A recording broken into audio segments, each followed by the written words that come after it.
बधाई हो बधाई, नए साल की बधाई। बधाई हो बधाई, नए साल की बधाई।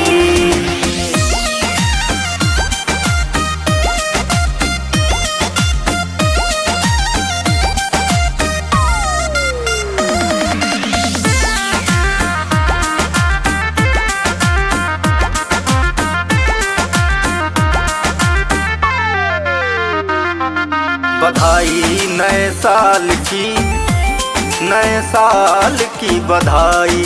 बधाई नए साल की, नए साल की बधाई। नवा साल है आई गवा मन झूम झूम के गाई। नवा साल है आई गवा मन झूम झूम के गाई। भूल भाल के बात पुरानी सबका दी हो बधाई। बधाई नए साल की, नए साल की बधाई। बधाई नए साल की, नए साल की बधाई।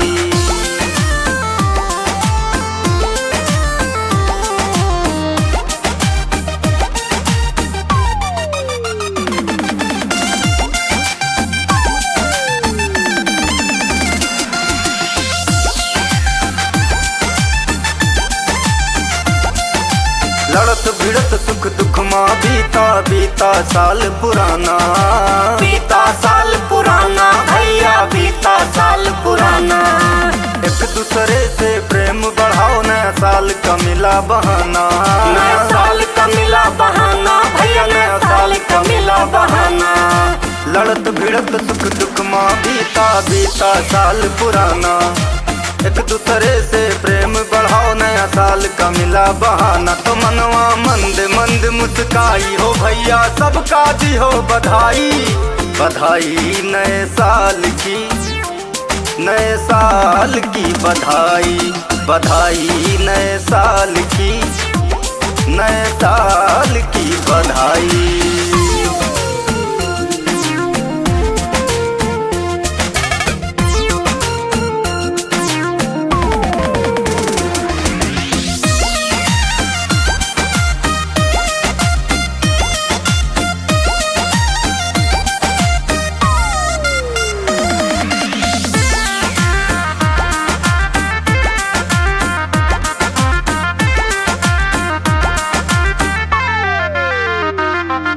भारत देश महान हम सब के यह का खूब बढ़ाओ।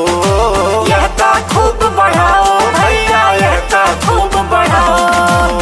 माटी के कर्जा सब पर भारी, यह के कर्ज चुकाओ।